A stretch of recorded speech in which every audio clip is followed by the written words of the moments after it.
Bab 67. Selingkuh tanpa kon *M. Velty yang telah dinasehati oleh sang ibu. Akhirnya ia merasa bersalah telah banyak mencuekin suaminya dengan alasan kesibukan dengan pekerjaan yang sangat menumpuk, hingga keesokan harinya ia langsung kembali ke rumah. Pagi mah, Pak. Velty pulang dulu ya. Sapa Velty yang mau berangkat. Kamu gak sarapan dulu? Tanya sang ibu. Nanti aja mah. Lagian tadi pas bangun aku udah bikin susu. Ucap Velty sambil menyalami tangan sang ayah dan ibu untuk pamit. Ya udah, kamu hati-hati ya. Ucap Pak Aguso. Iya ya. Kamu ingat nasihat mama ya. Ibu Shirley kembali mengingatkan putri sulungnya dengan nasihat yang telah ia berikan semalam. Iya mam, ya udah aku pamit ya. Jawab Velty sambil pergi. Si sulung kini sudah sampai di rumah. Dengan penuh harap suaminya bisa pulang hari itu dan mencoba mengikuti nasihat sang ibu. Hanya menunggu beberapa menit saja setelah ia nyampai rumah. Sebuah pesan masuk di aplikasi WhatsApp-nya, yang, "Hari ini aku pulang ya." Isi pesan teks tersebut dari sang seseorang yang dinantikan kedatangannya, yaitu sang suami. Iya mas, hati-hati ya, I miss you. Balas pesan teks untuk suami dari Velty. Perputaran jam semakin berlalu. Tak terasa Velty sudah menunggu kedatangan sang suami sampai sore. Tapi dia tetap setia menunggu. Tanpa banyak protes dan pertanyaan keberadaan suaminya. Sebab ia masih mengingat nasihat ibunya. Hingga dia menyimpulkan bahwa dia yang lebih egois dan merasa bersalah dengan Aldo. Hari pun sudah mulai petang. Dan saat itu Velty mulai berencana untuk memasak makanan yang sangat lezat pastinya, sebagai sambutan dan tanda permintaan maafnya kepada sang suami. Hari semakin malam, jam di dinding sudah menunjukkan jam 7, namun sosok seorang suami yang sedang ditunggu belum kelihatan juga. Akhirnya Velty sedikit merasa gelisah dan khawatir. Jelas sekali saat itu ia sangat terlihat cemas, namun di sela-sela kecemasannya sebuah bunyi bel pintu berbunyi. Dengan tergesa-gesanya, Velty langsung membuka pintu dan menyambut kedatangan sang suami. Mas, mau makan atau mandi dulu? Sambut Velty sambil memeluk sang suami. Aldo menyambut dengan senyuman pelukan sang istri. Dia tidak percaya jika yang ada di hadapannya saat ini ialah perempuan yang sangat ia cintai dan yang telah ia hianati. Aku mandi dulu sayang. Aku siapin air panas mas. Ucap Velty. Setelah semuanya beres-beres, mereka pun akhirnya mulai makan. Dan entah mengapa mereka terlihat sangat canggung saat itu. Keduanya tidak banyak bercerita, hanya fokus dengan makanan yang sedang ada di depan mereka. Walaupun ada obrolan di sela-sela makan mereka, tapi mereka tidak terlalu serius, selayaknya mereka kayak yang baru pertama ketemu. Sayang, maafin aku ya. Ucap Aldo sambil memeluk sang istri dari belakang yang sedang membereskan bekas makanan mereka. Aku juga minta maaf mas, karena aku jarang ngertiin kamu. Balas Velty yang menghentikan kegiatannya sambil membalikkan tubuhnya menghadap sang suami.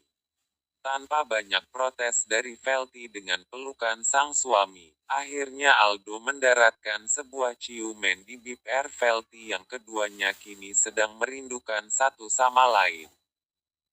Singkat cerita, akhirnya malam itu mereka bercocok tanam, dan skill mereka saat bercocok tanam tidaklah jauh beda dengan skill pasangan senior yang sebelumnya, Basten dan Canary. Malam pun begitu cepat berlalu, hingga keesokan harinya Velty lebih dulu terbangun dari suaminya. Dan saat itu Velti melihat kedua tubuh mereka belum ditutupi satu benang pun selain selimut, dan jelas wajah Velti terlihat senang, merasa bahwa Aldo telah memaafkan keegoisannya selama ini.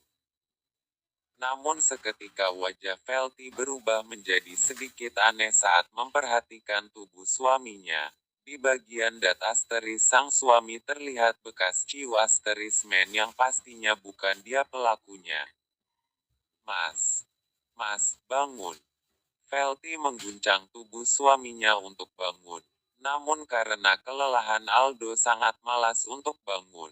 Mas, panggil Velti lagi sambil memperhatikan bagian berharga suaminya yang terlihat sebuah bekas lipstik yang mulai memudar.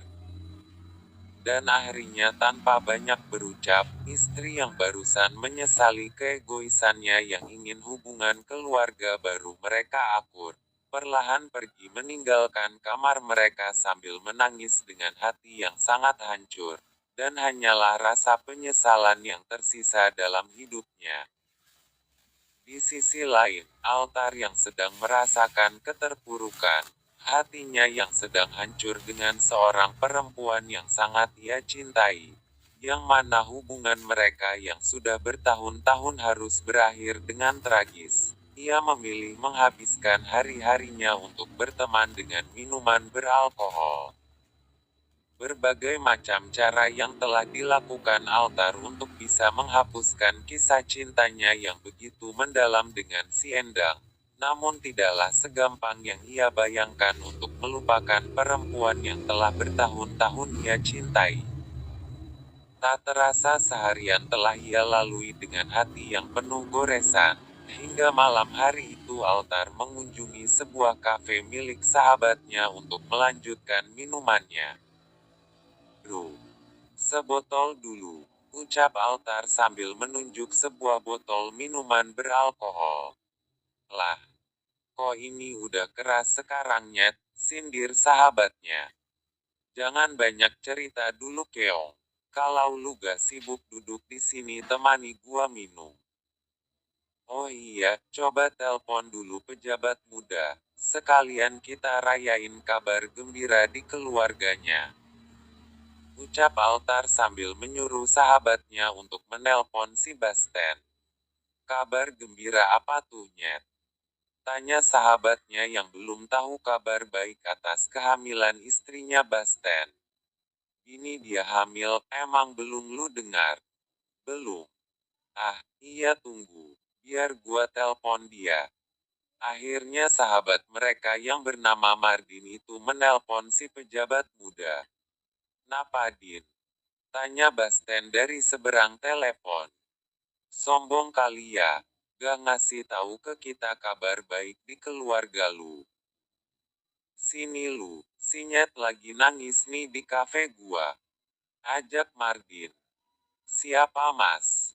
Tanya Canari yang barusan mengganti pakaiannya dengan baju tidur yang terlihat menggoda bola mata sang suami. Si Mardin lagi ngehibur si Altar karena lagi nangis. Jawab Basten. Basten langsung mematikan ponselnya dan mengirim pesan teks. Tunggu bentar, gua mau perang dulu, sekitar setengah jam aja. Dasar keong. Kesal Mardin. Napa tuh, dia gak datang? Tanya Altar. Dia mau ngisi baterai bini dia dulu. Injir. Ucap Altar sambil meneguhkan minumannya. Basten yang sudah tergoda dengan kain tipis di tubuh sang istri. Dan seperti biasanya Basten mulai mendaratkan sebuah sentuhan lembut dan menggoda buat sang istri. Dan begitu juga sebaliknya.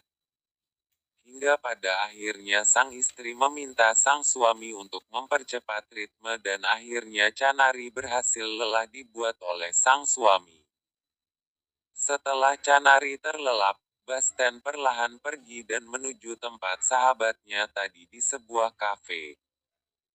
Hanya butuh 30 menit di perjalanan akhirnya Basten sampai di kafe milik Mardin. Dan tanpa menunggu lama Basten udah menangkap dengan matanya keberadaan sahabatnya itu. No, itu pejabat Mes Asteris M datang juga. Ucap Mardin yang melihat kedatangan Basten. Mana? Sini lupa. Seru Altar sambil melambaikan tangannya ke arah Basten. Basten langsung menuju meja tersebut. Selamat ya bro. Lu gak bilang-bilang ke kita kabar baik dari lu. Sambut Mardin sambil menyalami Basten. Maaf bro, gua sibuk. Jelas Basten. Basten akhirnya duduk, sambil menepuk punggung Altar dan berucap, semangat aja broderku. Oh iya, tumben kamu terlihat galau begini Tar. Sebenarnya kamu lagi ada masalah ya, atau? Tanya Mardin saat melihat wajah Altar yang tidak begitu ceria. Ceweknya hamil Din.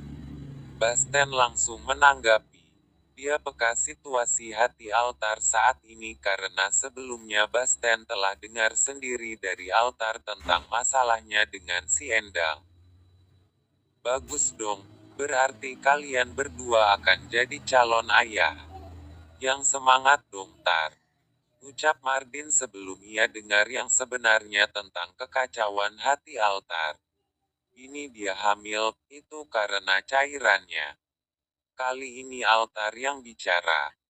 Terus cewek lu, hamil bukan karena lu, atau lu belum siap punya bayi? Sindir Mardin.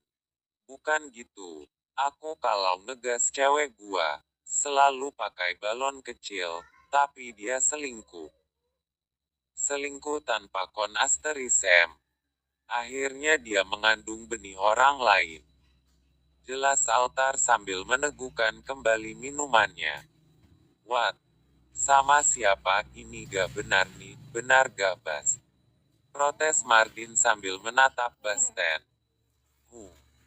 Jawab Basten asal, sambil menuangkan minumannya ke dalam gelasnya. Lanjut ke bab berikutnya.